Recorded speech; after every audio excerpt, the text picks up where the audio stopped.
saay suma yoo damay wut lu ma jëmale kanam saay suma yoo damay wut lu ma jëmale kanam fii laa mel fii laa yem xeeb sa bopp. Espace handicap di émission bu ñu jagleel way laago yi fii ci Oxygène FM téeméer ak ñett bu tombal ñeent altine bu nekk lay doon ñetti waxtu jàpp ñeenti waxtu Amidou Pouy fa seeni ci waxtaane thème yu am solo dundunuk way laago yi yalwaan gu tar gi ñu nemmeeku loi d'orientation sociale carte d'égalité des chances yi gouvernement bi taxawaloon fan lañ ci toll wàllum liggéey njàng mi wér-gu-yaram waaye tamit yombalal leen lépp lu jëm ci seen wàllu dem ak dikk di thème yu am solo Amidou Pouy fa seeni ci dalal bépp xeetuk handicapé moo xam moteur silmaxa ba ci sax puune yamu ca ndax kat dina ci dalal ay sociologue ay expert ay kàngam yu seen xam-xam màcc jëm ci wàlluk laago ñu fa seeni leen jagleel ba tey ci bile émission ay reportage yu am solo ay micro trottoir ba ci sax ay témoignage bu mu jokkoo gi nii la 33 854 13 30 33 854 13 30 ak espace handicap léppay saafaraw. président Roosevelt di woon ci États-Unis te doon dund ak laago tey tegleel ko fal ko ñetti yoon daan na wax ni natt tolluwaay koom-koom réew kenn du ko jël si ay taaxee jol-jol yi wala ay xàll yi yaax neex a dem neex a dikk wala sax ay doom di dund bu bakkene wante ñoo ngi koy jël si ay matuwaay Pastef yi nga xamante ne nguur yi le ñoo ngi koy jël ngir jàppale yi seen loxo jotul seen digg ginnaaw.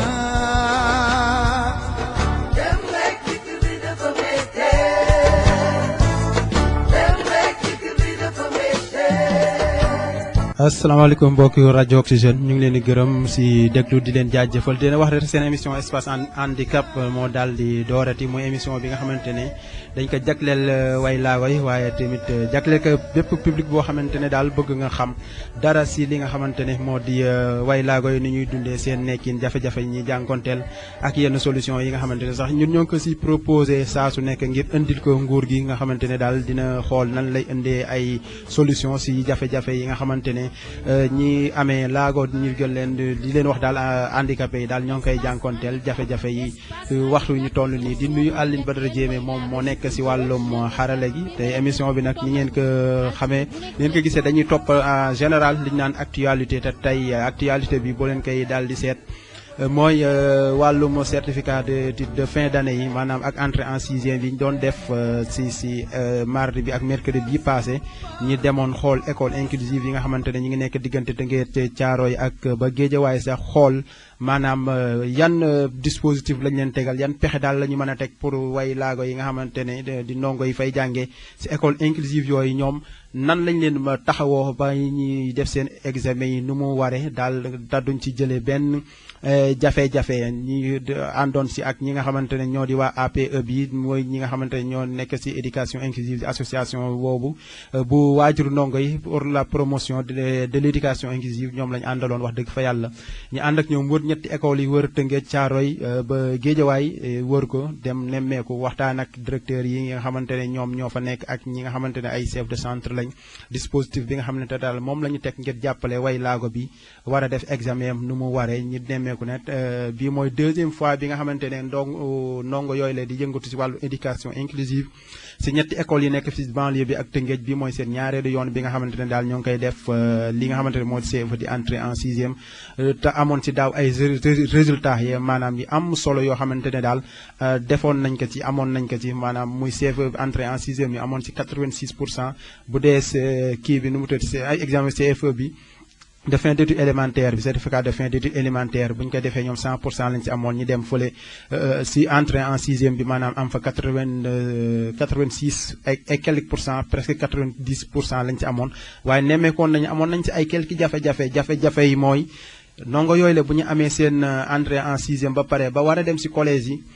yooyu nga xamante ne daal waroon na leen a dalal yeexoon na demoon nañ ba yeneen ndongo yi sax daal di commencé jàng normalement si classe yi ñu door a xalaat ñii si yan école lañ leen mën a dugal moo mel ni loo xamante ne lu yeex la woon waaye donte loolu corrigé woon nañ ko xam naa ne fin d'année bi nu mu demee nii yaakaar naa ne waxtu bilan bi mooy jot na maanaam ñi élèves yi nga xam ne orienté woon nañ jóge si éducation inclusive ñu orienté leen si collège yi waxtu bilan bi jot na xool maanaam ñoom yan jafe-jafe la ñuy jànkoonteel foofu ak nan lañ leen téye foofu comme niñ koy defee si mooy si kii bi nii si école yi diggu doomu yi maanaam yu ndaw yi noonu lañ ko fas yéene defee si biir vacances yi dem si collège yooyu la nga xamante ne waajur ndongo yi amee way laago ñoo ngi fa doon def seeni njàng atom lëmm nan lañ leen taxawoo ba nga xamante daal ak ndax am nañ ci ay jafe-jafe ak lan lañ ci war a mën a yokk pour amélioration bu jaree ñi capacité enseignants yi professeurs yi fa nekk ak yooyu yëpp dinañ si def ay émission maanaam si biir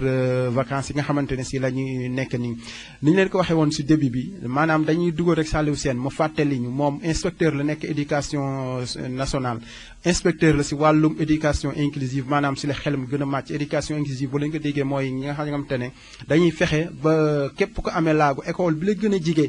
école bi la gën a jige nga am possibilité dem di fa jàng normalement te doo dem si yeneen doo dem maanaam dëkk ak dëkk ngir mën a jàngi daal ñu déglu ko rek moom inspecteur la maanaam mu dikk ak si yenn si jafe-jafe ak état bi li yenn dispositif bi nga xamante ne moom la ñu mën a teg pour jàppandal li nga xamante ne moo di éducation inclusive léegi possible rek. man maa ngi tudd Saliou Sène nekk inspecteur de l' éducation nekk spécialiste éducation inclusive et spéciale ministère de l' éducation nationale. xam nga njàngale moom amul benn àdduna boo xam ne pays réew moo xam ne boo fa demee jafe-jafe jeex na ci njàngale. njàngale moom mooy loolu mooy àdduna parce que li société bi am mu gën a am solo mooy xale yi. te lépp luy préoccupé xale yi moom souvent idéal la dañ ciy gën a xalaat di dem donc ministère éducation nationale ñu ngi ci moo tax tey cause ak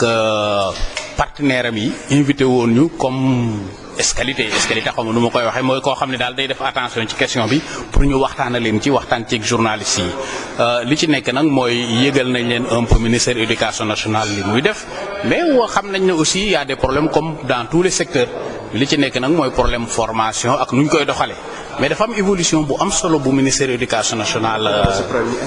d'abord problème yi tam. waaw problème la jafe-jafe yi kay loolu la jafe-jafe yi mooy xam nga nit ñi moom ñu am formation braille am formation langue des signes te école de formation yi fi nekk defaguñu woon loolu problème la. parce que bu fekkee ne jàngalekat bi formé wuñ ko ci c'est sûr que bu demee ci école ba tam du mun a jël xale yi ci loolu bu fekkee ne conseiller municipal bi nga xam ne mooy voté budget bi wala député bi wala parlementaire bi en général xamul ne am nay besoin spécifique xale yi bu ñuy voté budget duñ ci def attention loolu laa lay won ne nag jafe-jafe yoo xam ne yàlla def na ba fi mu nekk nii gis nañ ko xam nañ ko gis nañ vision bi xam nañ jafe-jafe yi donc ñu ngi ciy góorgóorlu moo tax ministère éducation am na budget 100 millions boo xam ne dañ ko réserver xale yooyu pour seen i équipement ak yooyu te li wër te wóor mooy école de formation itam dinañ changer yoonu module yi pour que léegi jàngalekat buy génn nga am loo xam ci nu ñuy jëlee xale yi waaye laago yi. même école tamit ay rampe yu ni mel ngi dalal xale yi école seen bopp prêté ñu pour dalal ñu ni mel yooyu genre xale. waaw xam nga école yi sax en général xam nga école moom léeg-léeg sax temps bañ fay def duñ ko def ci kër ga. pour am école yoo xam ne ñoo nekk à niveau toilettes yi normal classe yi rafet ñu ventiler ko pourquoi pas ñu climatiser ko sax donc loolu lépp ay rêve la yoo xam ne kum neex nga am ko mais boobu laa leen waxoon sànq ne boobu mooy le plus facile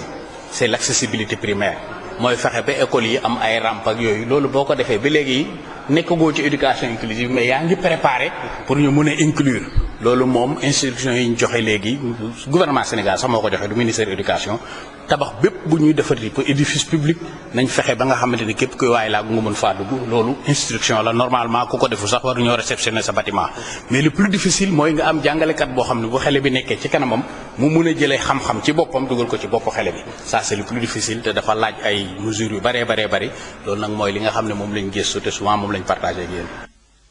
di ko jaajëfal rek moom Saliou Sène nekk foofu di inspecteur maanaam si éducation nationale xelam màcc si wàllum éducation inclusive mu doon indi rek maanaam li ab fàttali la li ñu xam ne dañ ko doon def maanaam bu école tijjee lañ ko defoon ngir maanaam waajal xale yi nga xamante war nañoo dem ni ma ko doon waxee léegi rek si CM yooyu la ngir mën faa wéyal seen njàng dañuy dem nag ba Rufisque ki nga xamante moo di Arona Diop di directeur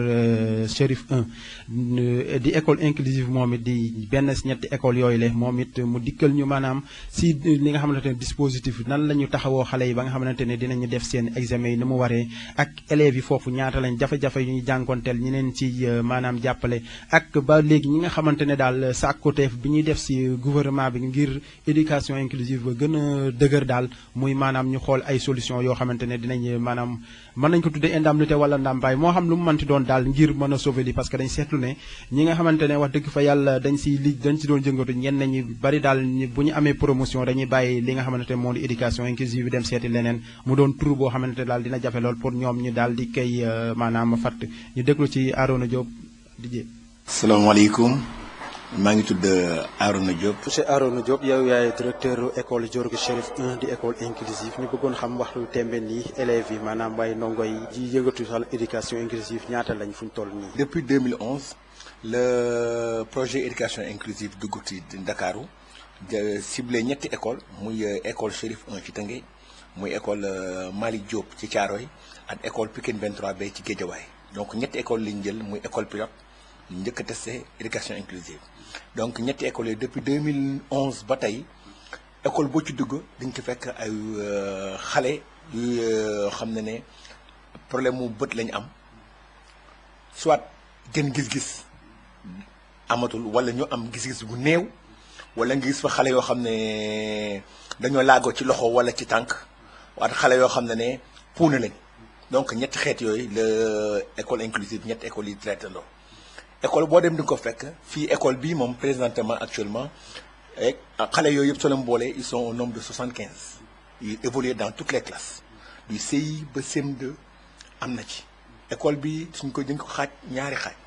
classe A yi CIA CPA CE1A CE2A CM1A ba CM2A yow mooy classe inclusive yi classe yi yor xale wooyu laa goy seen biir yeneen classe B yi cycle B bi amul daf ñuy permettre nag toujours avantage yow muy dinañ mën a évaluer à chaque instant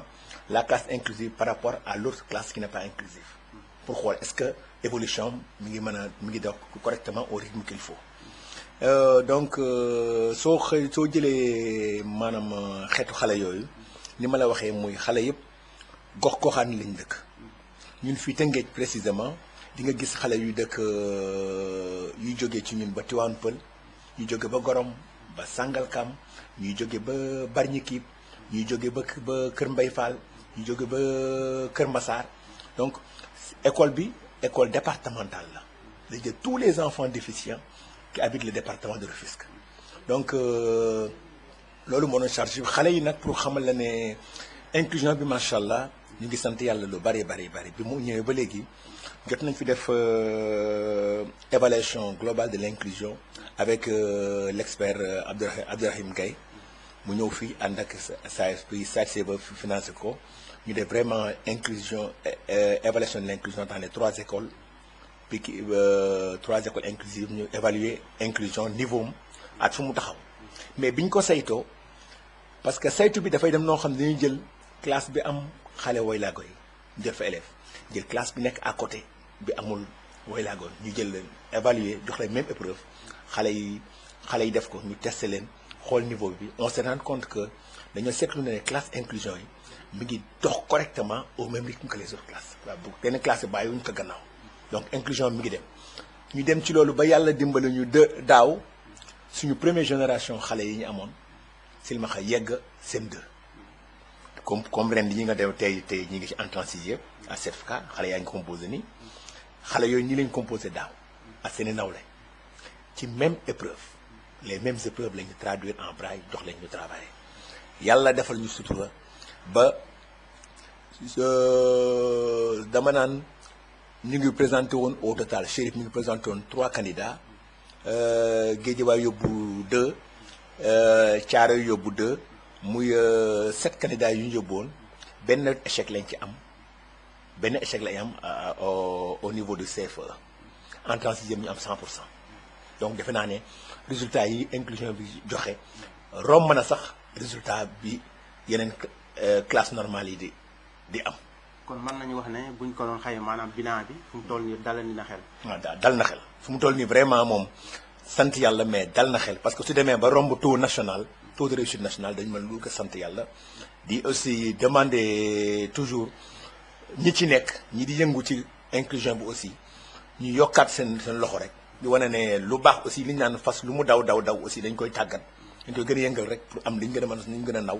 su doon suñu sago aussi élèves yooyu 100% la ñuy am réussite te loolu mooy suñu objectif bi ñu am ren ji xale yaa ngi ci macha allah ñu ngi sant yàlla di ñaan nag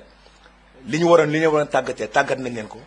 ñu ngi examen di ñaan aussi yàlla jàppale ñu ci résultats yi ba ren ñu am taux de 100% bi nga xam ne moom la ñu ut ci biir inclusion. wax nga sa biir wax sànq nee nga école maanaam mën nañu ko jàppee école départementale. xale yi di jóge fu nekk si département bi di ñëw. seen moyen de transport nan lay demee. voilà loolu mooy gàllankoor bi njëkk bi ñu jokkante muy comme ni ma waxee rek xale yi suñu dëkkoon benn gox moom mu yomb mais gox yi ñu dëkk dafa tas te dafa sori. imagine ku jóge Tivaouane Peulh di ñëw bu fii ku jóge Sangalkam bés bu ne ku jóge côté Gorom yi di ñëw bés bu ne donc kooku ñëw bi metti na te waajur aussi seen loxo jotu seen gannaaw ba nga xam ne passe bi dañ ko mën a assurer bés bu nekk. au départ année yi passé yëpp SAED-CV moo doon régler problème boobu dañ daan ñëw ñu jox leen chaque fin de mois parent bu nekk day ñëw ñu xool sa transport jox la nga dem mais on sait que SAED-CV aussi avec extension yaatalu inclusion bi mu def tijji nañ benn école Kaolack tijji nañ benn école Louga dañu bëgg mu yaata ba nga xam ne Sénégal fu waay mën a nekk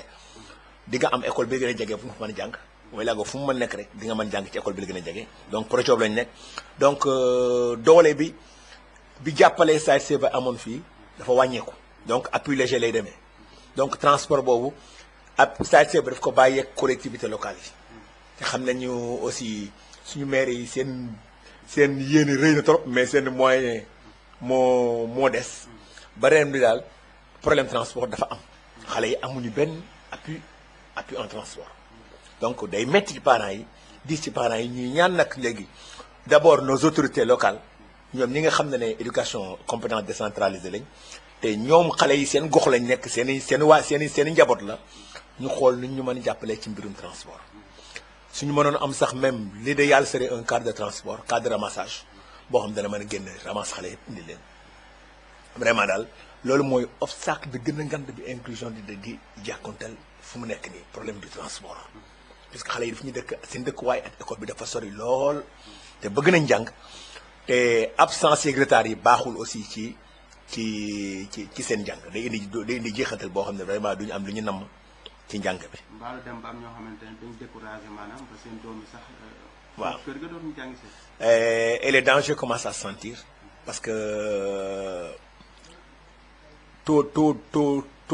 taux absence yi ak taux absence ak taux retard yi ñu ngi commencé élevé parce que gos des fois aussi weer bi su soree parent bi am problème passe est-ce que koo xam ne sax des fois ay di nga toog 2 jours voire une semaine doo ko gis di nga xam yow li ko waral problème transport la ñu ngi ciy def lu bari suñu au niveau de suñu plan d'action yi les CGE danañ jël une partie du transport mais aussi day metti ci ñoom pour ñu mën ko assurer toute l'année scolaire des fois au niveau de l'équipe pédagogique ñun ñuy xool suñu poche nu ñu mën jàppale xale bi mais aussi 75 xale yu tegu day jafe supporter vraiment daal suñu ci amee ndimbal daal ñuy sàkku ndimbal ci ku mënti doon muy autorité locale autorité académique autorité administrative muy les mécènes les habitants du quartier donc bàyyiwuñu kenn ñu dugal seen loxo ci mbirum inclusion jàppale xale yi surtout ci mbirum transport ak mbirum cantine scolaire pour que daal vraiment jàng bi li ñu namm mën a dox correctement lëg ñu am vraiment des citoyens yu mën a participer au développement de notre nation. à part maanaam jàppale bi nga xamante ni peut-être ministère bi lu ko war la moo koy def école bi suñu école bi daal d'une manière générale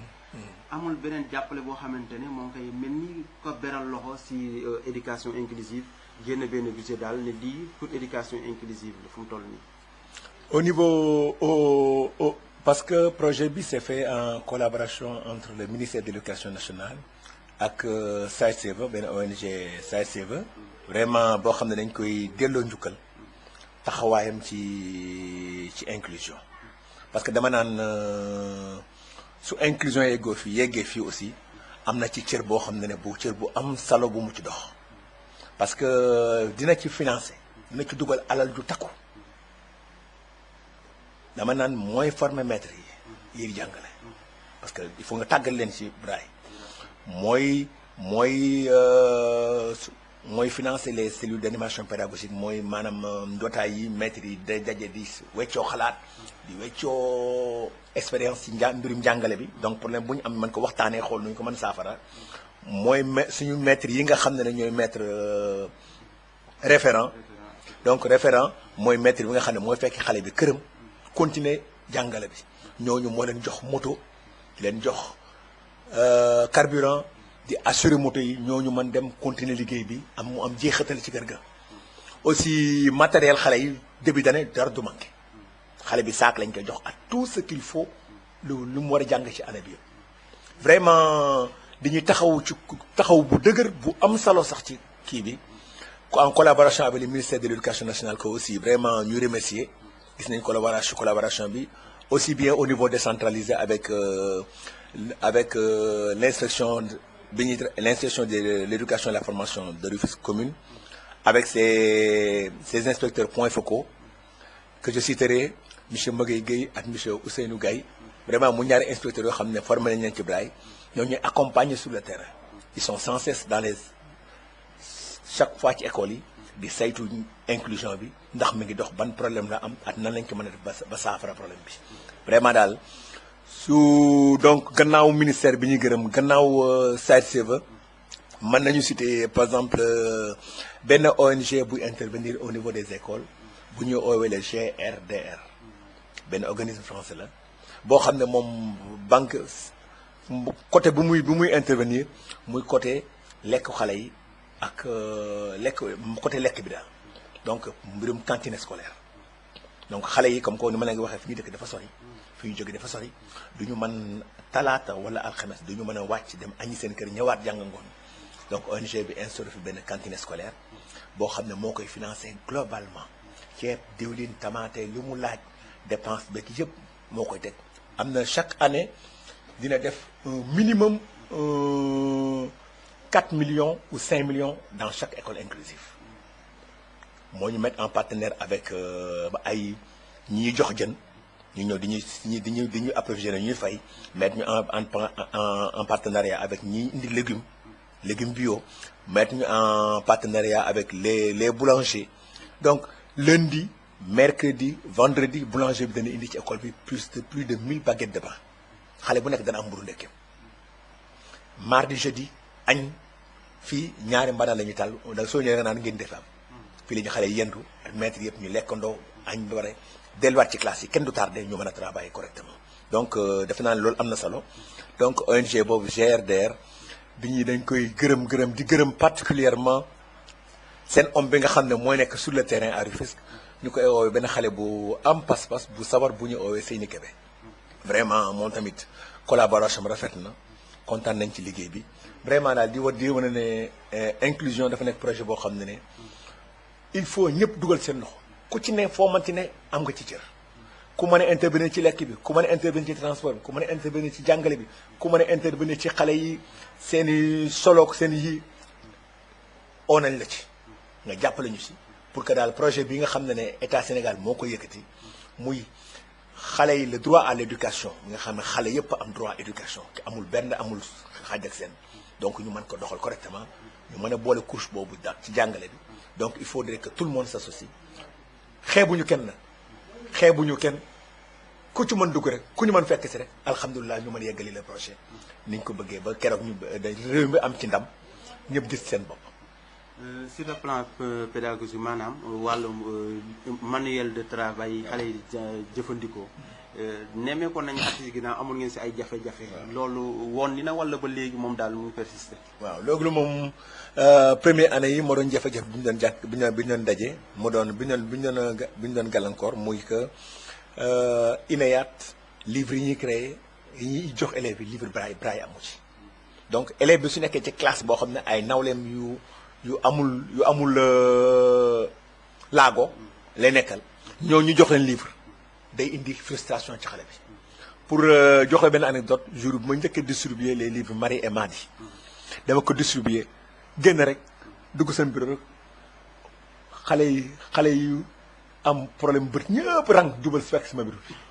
ñoo wër ma ne directeur ñun nag am suñu livre mais pour wan la ne keroog moom sama rangoñ toq na parce que sama yaram daw na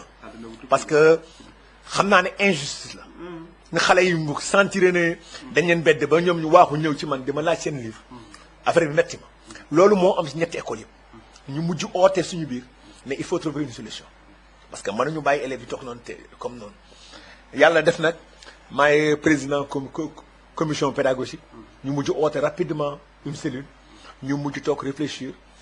def site server accompagner ñu mujj éditer ay livres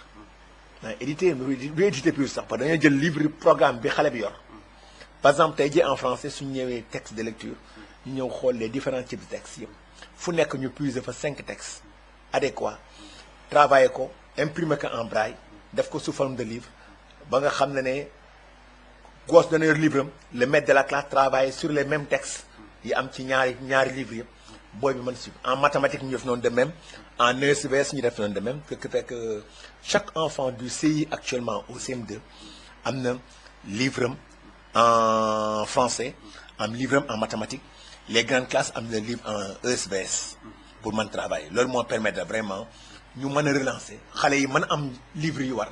mën a nekk comme seen morom mën a travailler ba ñu am résultats yi ñu mën a am ni sant yàlla donc nag chaque année aussi dañuy la même commission pédagogique day réunir renouveler les livres parce que avec les nouveaux livres yi ñëw un autre travail day amaat il faut ñu sëggaat ci éditer waat des livres yu mën a adapté au programme muy mën a ànd ak kii vraiment foofu nag ñuy demander aussi le gouvernement de l'État sénégalais INEAT suy imprimer des livres mu tenir compte de ces enfants là pour ñu am des livres braille en bonne et due forme yéen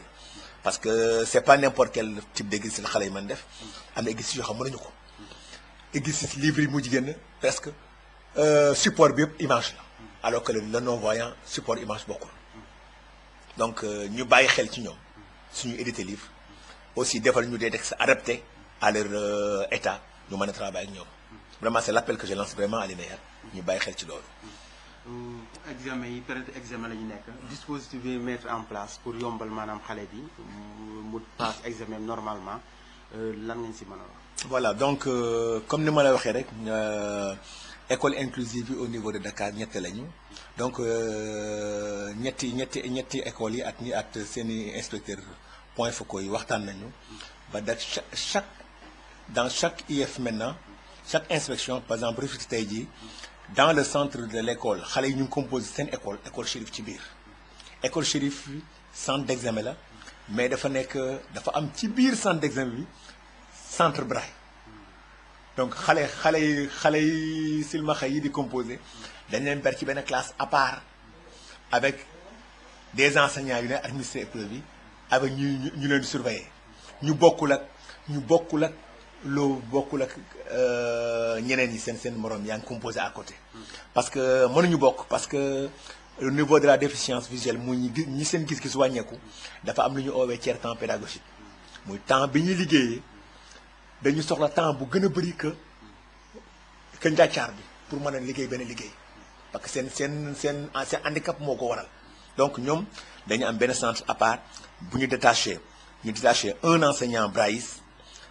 le jury envoyé ñu un enseignant non brailliste ñu demander à un parent d'élève déficient visuel ñëw assister à l'admission des épreuves man mi directeur école bi man ma ne dem fa gérer la salle inclusive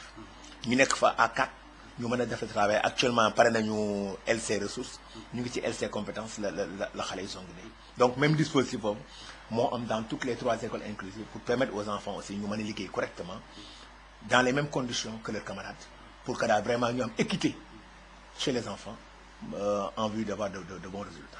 tiers temps bi nan lay doon bu dee une heure de temps bi nan lañ leen di tegal pour maanaam jombalal leen ñu mën a def cette épreuve. voilà discussion tiers temps pédagogique loolu moom defe naa ne ba léegi ñun ñuy yëngu ci côté braille bi. ñun ñëpp déggoowuñ ci loolu. parce que ñenn ñi ñu concevoir muy le tiers du temps le temps qui est accordé le tiers alors que c'est un temps supplémentaire temps bu ñu dolli ci liggéey bi la en fonction difficulté bi benn temps bu ñu dollil xale bi bu koy may mu mën a yeggal liggéey bi ci conditions yi war donc là suñu tiimee épreuve yi donc épreuve yi ñu jot ñun c'est précisé dañuy préciser combien de temps supplémentaire la ñuy accordé donc là c'est la DEXCO bi def épreuve moo ñu préciser ci kaw ñaata minutes supplémentaires la ñuy accorder à l'enfant parce que ñun dans nos classes on est habitué à faire ça toujours suñu joxee liggéey muy booy bi dañ koy ak xale def xale silmaxa bi dañ koy accorder des fois au moins 20 15 20 25 minutes pour lui permettre de pouvoir finir son travail correctement. Donc dans noonu lañu mujj def dans dispositif lañu arrêté dans toutes les 3 écoles inclusives et pour l'instant machallah ñu ngi sant yàlla baax a baax. Et j'annonce l'arrivée de l'association des parents d'élèves de l'éducation inclusive. ñu ngi nii ñëw si ñoom jóge ñoom tamit di saytu école yëpp ñetti école yëpp di xool jafe-jafe ak nu nekkaay xale yi ak toogaay xale yi ñu ngi nii vraiment ñu ngi leen di gërëm di leen sant. d'accord kon xam naa dernière question pour maanaam pérenniser éducation inclusive dañuy nemmeeku ne am na si ay enseignants yoo xamante ne ñeneen ñi ngi am ay promotion di dem. te ñoom dañuy maîtriser braille bi. pour ñu maintenir si système bi sa proposition si état bi nan lay doon. waaw loolu mooy le problème épineux des enseignants parce que dañ naan aussi ni ku ne sa liggéey bëgg nga am yokkute bëgg nga am promotion te ñun ñii fii ñun yàlla moo ñu natt ñu dugg ci éducation inclusive muy loo xam dañu dem ba am ci passion mininte xale yi nekk suñu njaboot dañuy dem ba mujj bi sa njaboot doo ko bëgg a sori te aussi li ñuy wax aussi enseignant bu ne fii ñi fi mën a yor direction ñu ngi fi seen grade may na leen ko ñi fi mën nekk maître d'application ñu ngi fi ñi fi mën a nekk surveillant général nekk nañ fi mais ñooñu ñëpp tey jii ñu ngi sacrifier promotion yëpp pour mën a jeexaltal am pour mën a nekk ci éducation inclusive am jeexatal bi ñu namm pour mën a sotti ci jàmm donc nag seeni morom fu ñu demee ñoom ñu ngi toog di sacrifier fii amuñu ci dara de plus parce que aussi yeneen enseignants dañu yaakaar ne ñun actuellement ñu ngi ay indemnité wala ñu ngi am compensation boo xam ne parce que dañaan liggéey bi dafa metti donc man noonu mën a liggéey li te amu nañ ci dara mii boo ma toog sama école bañ fi ñëw ñun sax on a ce problème pour recruter du personnel pour am koo xam ne naxante xale yi pour ñu ñëw fii koo wax mu ne la seen école de bëri liggéey te amul dërëm te dara du yokk sa salaire donc déjà on comprend aussi le ministère de l'éducation nationale parce que un projet soo ko bëggee divulguer soo ko bëggee tas ci réew mi mënatoo wax indemnité donc li ñu man muy su mënee trouver beneen formule de compensation peut-être indemnité pratique de braille comme waa INEFJA am na parce que pratique de braille dafa am indemnité spéciale ou bien mu xoolal ñu daal ban rubrique lañ ko mën tuddee boo xam ne dina am tant bien que mal un tout petit peu bu nit ki di am su nekkul ndàmpaay sax loo xam ne dana mën a parce que dafa am lu mën a dalal nit mu mën a continuer liggéey bi ngeen ci mën a sawar donc daal vraiment c'est un message qu'on lance au ministre de l'éducation nationale comprendre nañ ko parce que soo bëggee étendre un projet tu ne peux plus parler d'indemnité suggestion sinon Sénégal bi am suggestion parce que c'est un projet compte mais nag une formule qui puisse permettre aux maîtres évoluant dans les écoles inclusives vraiment ñu mën a yëg seen bopp ñu mën ci am loo xam ne ndàmpaay loo xam ne dina la mën permettre ñu mën continuer liggéey bi. kon ñu bàyyi la rek nga tàggoo. voilà voilà donc maa ngi tàggu ñëpp di delloo ngërëm comme ni ma ko waxee rek donc partenaires ñi jàppale yëpp suba ba ngoon muy ministère de l'éducation nationale passant par SAED-CV passant par Handicap International qui intervient aussi par le GRDR par nos inspecteurs point FECO avec qui on travaille qui ne ménage aucun effort pour la réussite de l'inclusion di beral ngërëm nag équipe pédagogique parce que dama naan ñoom ñooy artisan wu inclusion ñoom ñi nekk ci classe yi di nekk xale yi ñi taal seen moto fekk xale yi di jubanti di def donc ndam li su yeggee fii ñoom ñoo ci am paay bi gën a ngant di leen gërëm vraiment di leen ñaanal nag lépp lu ñu def ci xale yi rek yal na ko yàlla fay seen njaboot vraiment di ñaan autorité locale yi ñu dugal seen loxo ci inclusion daanaka ñun sax ki ñu nekkal moom il fait de gros efforts dama naan il y a même pas moins d'1 mois bi ma ñëwee di jàmbat sama moto yi amuñu assurance mënuñu daw mënatuñu dem sur le terrain dafa fi ma toog la assureur bi assuré ma 4 motos yi pour toute une année à l'instant même donc vraiment di gërëm sama maire Omar Mané liggéeyam rafet na su jël nekkul ci approvisionnement mburu bi mi ngi ci assurance moto wala mi ngi ci lu xale yi sol lu xale yi mën a def donc di ko gërëm di ko sant di ko ñaan rek lu mu mën rek yàlla na yokk yokkute bi aussi def ñun dañuy yëg retombées yi vraiment di ko ñaan nag mu yokkaat loxoom ci éducation inclusive jërëjëf ngeen baal ma. di ko jaajëfal rek moom Arona Diop maanaam di directeur école Diorgui Chérif 1 bu Rufisque bu yëngatu si wàllum éducation inclusive daanaka comme nu mu ko waxee nu mu ko école am defee moom la ko yeneen ñaari école yu nekk Thiaroye nekk tamit fi nga xamante ne moo di Guédiawaye di Pikine 23B boobu noonu Pikine 23B école bi nekk foofu la école boobu la noonu lañ ko defee am nañ ci réaction même ki nga xamante ne moo doon chef de centre bi ci jamono jooj la mais xam naa temps bi duñu ko mën a may moo tax mënuñu ko jàllale di wax ne rek bu ñu jéem a tënk lu nga xamante ne wax naka mooy maanaam investissement maanaam xool nan la ñuy mën a jàppale way laago yi si ñi nga xamante ne ñu ngi jàng si école yooyu la sur le plan pédagogique mooy livre yi nga xamante ne waaye INEYAT di ko traduire di ko defal xale yi nga xamante ne dara dalu leen ñi leen koy defal maanaam ñoom élève am yooyu nga xamante ne ñu ngi si éducation inclusive parce que bu ñuy seet nga toog sa cursus scolaire bi bopp daanaka amoo si livre boo xamante ne doo ko mën a lire ba mu jeex tàkk ñun ñii di wax ak yéen ñun loolu moo ñu dal ñun dañ daan toog sañi lu ñu jot a jàng yëpp masuñoo jël livre wala œuvre am ko suñu loxo mu leer ñu ne lii tey moom mooy programme bi nga xamante ne mooy yow classe bi ngay def moom la ñu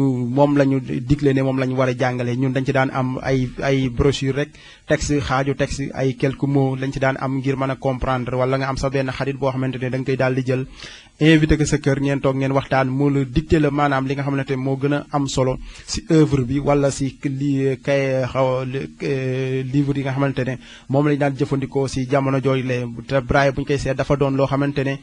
dafa yeex booy bind mu doon loo xamante ne war nañ ci bàyyi xel muy tiers temps bi nga xamante ne wax na ko tamit mooy booy def examen 1 heure de temps bu nekk liñ tegal la ci maanaam 15 minutes boo xamante ne yow sa yeexaay bi nga am si braille bi ñële nga xamante ne ñoom seen épreuve mën nañ ko def sax si 1 heure de temps 1 heure et demi daal di génn yow mën nga toog foofu 2 heures de temps di ko génn parce que da ngay mujj obligé boo bindee da ngay génnaat feuille bi teg sa loxo vérifier ndax yow li nga bind noonu la ndax juumoo wala juum nga yooyu yëpp tamit jar nañu koy fàttali ngir autorité yi ñi yor wàllu njàng bi ak njàngale mi di si bàyyi seen xel bu baax a baax te loolu rek moo mën a yombal maanaam seen examen yi nit bu waree def examen nga jox ko benn heure boo xamante ne du ko arrangé tamit yaakaar naa du jeex la épreuve ndax kon bu mënul def épreuve am ngir mën a jàll si examen bu jarul woon ñi koy dugal si classe yi tamit muy jàng mu ñëw tamit si wàllum transport muy école boo xamante ne daanaka tëngeej googu yëpp ba mu daj li ko wër lépp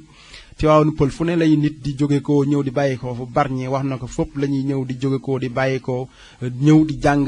maanaam si école boobu la nga xamante ne moo di Chérif muy doon loo xamante ne donte ni ñu naan teg si waxul éducation inclusive ne transport war nañ jël def ko ci waruñu ko ci dugal mais bu ñuy seet ak suñu dëkk yi ni mu bindoo nii loolu mënul nekk transport bi loo xamante ne état bi mënoon na ko jël en charge tey ut ñaari car benn car wala ñetti car école bu nekk am car boo xamante ne lu mu bon dina mën a def ramassage bi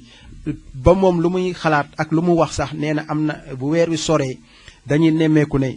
élèves yi yoo xamante ne ñu bari dootuñu mën a ñëw parce que boo fekk na waajur yi seen poche yi la daal di rës tamit loolu war nañ ci bàyyi xel ba nga xamante ne nit daal boo ko ne kaay ma jàppale ngir sa doom mën a jàng bu dooleem néewee war nga trouver ay conditions ay solutions yoo xamante ne di nga ko tegal ba doomam bu xësee inscrire ci école bi doo dem rek bàyyi ko waaye dina am maanaam possibilité ñëw def ay kuuram nu mu waree ba nga xamante ne yow li nga doon bañ mooy ay moroomam yi dara dalul dem di jàngi moom mi dara dal toog ci kër gi di jàng yow loolu nga doon bañ te tey boo ko dimbaliwul mu mën a ñëw ndax néew dooleem boo ko dimbaliwul dina am ay jafe-jafe yoo xamante ne daal yaakaar nañ ne bu demee ba ci biir bu demee ba sori ci biir njàng mi li nga doon bañ mooy mu génn ci tali bi dem yelwaani yaakaar nañ ne loolu daal lay gën a mën dem ci loolu tamit xam naa dañuy dem ci parents yi ñoom nga xamante ne ñoom lañ àndaloon ci wër boobu ci ñetti écoles yi Aïssatou Pouye mooy présidente bi yor waana seen association pour la promotion de l'éducation inclusive moom it dikkoon na ci maanaam si bu ñu defee seen ñetti école yëpp moom nan lañ gisee conditions yi nga xamante ne tegal nañ ko xale yooyu la pour ñu mën a def seen examen mu waree ak li nga xamante ne daal mooy sàkku teef bi ñu am si nguur gi ba li amoon daaw muy ñi waroon dem collège jotu ñoo mën a dem collège daal ñoom loolu dootul amati ak tiers temps bi nga xamante ne nii sax directeur boobu la doon na ci inquiété wu te mu doon loo xamante ne daal war nañ trouver solution ngir jàppale suñu xale yooyu di jë possible rek nga tegal ñu. Aïssatou Pouye présidente APE PEI association des parents d'élèves pour la promotion de l'éducation inclusive. ñu nemmee ko tey di examen seen i doom yi am seen élèves mën nañ ko wax nekk ci éducation inclusive di def tey examen comme valide yi ni ñu koy defee ngeen def ñetti écoles yi yëpp bi Rufisque Thiaroye ñëw mu jëkk fi ci Guédiawaye xayma bi boo leen ko doon def lan lay doon tey. waaw xayma bi yëpp buñ ko doon def juróomi élèves lay doon te juróom yëpp ay jigéen lañu vraiment kon wax dëgg yàlla xam nañ ne jigéen ñi handicapé yi surtout les handicapé visuels yi ñu ngi jàng. naan ñemeeku nañ ci benn am na koo xamante ni malgré dañuy yokk maanaam écriture bindul pour mën ko gis. waaw loolu tamit noonu ko gisee daal. waaw loolu tamit baax na ndax bu fekkee ni moom am na gis-gis te mën nañoo yokk bind yi wala mën nañ ko jox ay verre comme ba mu mën a bind comme li écriture noire ñi nga xam ne day bind ci bic loolu vraiment duñu mën du rafetlu ko. waaw maanaam ñoom li ñuy examen est-ce que man li ñu leen tegal maanaam pour ñu examen mooy dispositif bi. est-ce que mën nga ci waaw mën nañ ci génn parce que élèves yi déjà ñoom bokkuñu classe sax ak yeneen xale yi nga xam ne dañuy gis ndax ñoom xëy na ci bind bi dafa yeex te bind bi tamit day def bruit bu fekkoon dañ leen a boole ak yeneen élèves yi mën nañu dem ba xale yi sax dootuñu bàyyi xel ci ñoom li ñuy def examen xale yi nga xam ne ñooy bind braille rek la ñuy bàyyi xel vraiment ñoom dañ leen def ci yeneen classe ak ay surveillant yoo xam ne ñoom ñëpp def nañu braille ñu leen di surveiller vraiment ni ñu leen fekke dal na suñu xel. maanaam temps bi ñu leen yokkal muy tiers temps bi tamit yéen doo leen ci xalaat parce que ñi nee nañ dafa xaw a tuuti pour braille ak ñu yeexee yooyu. waaw xaw na tuuti nag pour braille pour ñun ñi nga xam ne def nañu braille xam nañ ne tiers temps bi xaw na tuuti. tamit ñu gën a bàyyi xel ci feu de braille feu de braille moom ku deful braille rek mënoo koo xam muy soo gaawantoo sa bind mën nga bind point boo xam ne bi bëgg ko woon a bind te. mën nañ laa gaawantu sa devoir ba nga fàtte point boobu loolu tamit war nañ cee bàyyi xel ñi nga xam ne ñoo def correction tamit tiers temps bi tamit buñ ko mënoon a yokk moo gën parce que braille dafay yeex temps bi ngay binde temps bi ngay lire ba comprendre texte bi ak temps bi ngay binde ak temps bi ngay relire texte bi vraiment loolu temps bu bëree la ak feu de braille yooyu ma leen wax tamit bala nga koo dindi loolu tamit temps bu bëri lay jël vraiment tiers temps bi war nañ cee xool bu baax a baax nuñ ko yokk. ñi nemmee tamit daaw amoon nañ ay problème ngir élèves yi ñu dalal leen orienté leen maanaam ci CM bi ba ngeen jéem wax ci presse bi ren nan ngeen nar a taxawee ci pour loolu bañ a amati. waaw pour loolu bañ a amati mooy ñu gën a sensibiliser école yi nga xam ne foofu la xale yi jëm ndax bu dee école Guédiawaye bii am nañu école boo xam ne bii xale yi njëkk a génn fa la ñu nekk bu dee Thiaroye am na ko bu dee Tëngéej am na ko. kon vraiment ñu préparé ko ba nga xam ne xale yi bu ñu génnee bu seen morom di jàngi mois d'octobre première semaine bu ñuy jàngi ñoom tamit première semaine boobu ñu jàngi comme ñëpp bañ a sentir dara loo xam ne lii dina leen fàttalikuloo seen laago wala seen morom yi jàngi te jàngi ñu loolu leneen lay indi. waa kay jërëjëf. di jégalu rek maanaam si dog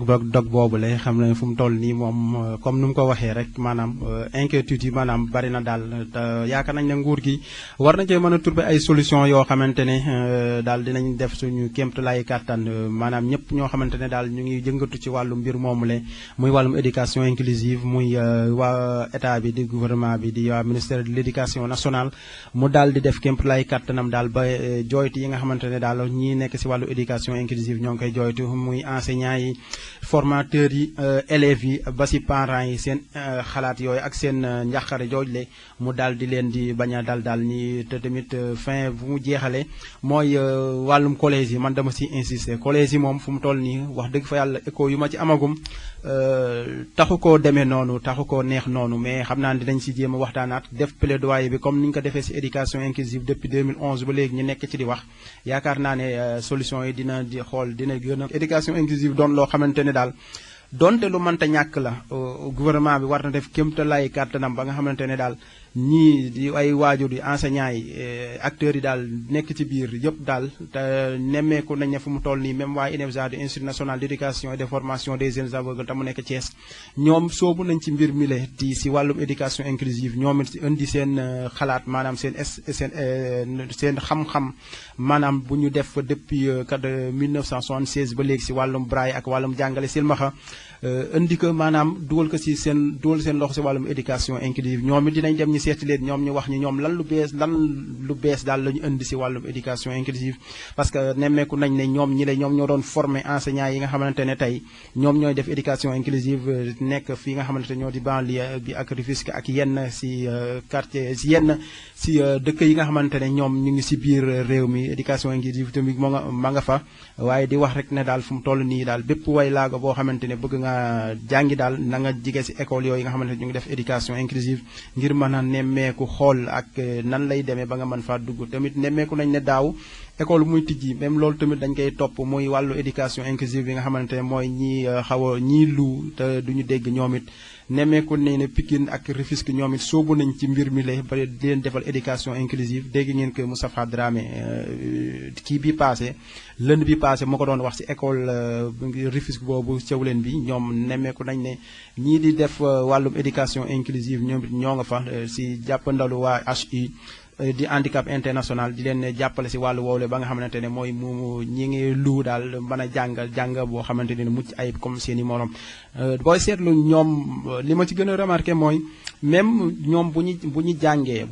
bu ñu maîtriser maanaam li nga xamante moo ne alphabet bi ñoom dañu mën a communiquer ak seen yeneen morom yi nga xamante ne duñu mën a def si ñi seen portable la ñuy jël bindal la message nga lire yow boo leen tontu tamit nga bindal leen message nga ñoom ñu liir muy évolution boo xamante ne tamit jar na ko képp koo xamante ne dangaa lu nga dem jàngi parents yi di wax tamit parents yi ñoom ñu génn seen doom yi si yi ñuy denc si kër yi yóbbu leen si école yu dugg parce que fu ñu toll nii yaakaar naa àdduna bi bu doxee jàng moo ko doxal kon xam naa heure bi ñu mayoon dijee dafa jeex rek ñuy tàggatoo fii di leen jox daje maanaam ba altine bi di ñëwaat si beneen émission mu doon Aliou Badara Diémé si wàllum xarala yi Amidou Pouy ci micro bi émission bi mën ngeen ko retrouver si YouTube bi si FM3 online tamit di leen jaajëfal ba beneen incha allah. saay suma yoo damay wut lu ma jëmale kanam saay suma yoo damay wut lu ma jëmale kanam fii laa mel fii laa yem xeeb sa bopp Espace handicap di émission bu ñu jagleel way laago yi fii ci Oxygène FM téeméer ak ñett bu tombal ñeent altine bu nekk lay doon ñetti waxtu jàpp ñeenti waxtu Amidou Pouy fa seeni ci waxtaane thème yu am solo dundunuk way laago yi yalwaan gu tar gi ñu nemmeeku loi d'orientation sociale carte d'égalité des chances yi gouvernement bi taxawaloon fan lañ ci toll wàllum liggéey njàng mi wér-gu-yaram waaye tamit yombalal leen lépp lu jëm ci seen wàllu dem ak dikk di thème yu am solo Amidou Pouy fa seeni ci dalal bépp xeetuk handicapé moo xam moteur silmaxa ba ci sax puune yamu ca ndax kat dina ci dalal ay sociologue ay expert ay kàngam yu seen xam-xam màcc jëm ci wàlluk laago ñu fa seeni leen jagleel ba tey ci bile émission ay reportage yu am solo ay micro trottoir ba ci sax ay témoignage bu mu jokkoo gi nii la 33 854 13 30 33 854 13 30 ak espace handicap léppay saafaraw. président Roosevelt bu woon ci États-Unis te doon dund ak laago tey tegleel ko fal ko ñetti yoon daan na wax ni natt tolluwaay koom-koomu réew kenn du ko jël si ay taaxee jol-jol yi wala ay xàll yi yaax neex a dem neex a dikk wala sax ay doom di dund bu bakkene wante ñoo ngi koy jël si ay matuwaay Pastef yi nga xamante ne nguur yi le ñoo ngi koy jël ngir jàppale yi seen loxo jotul seen digg ginnaaw.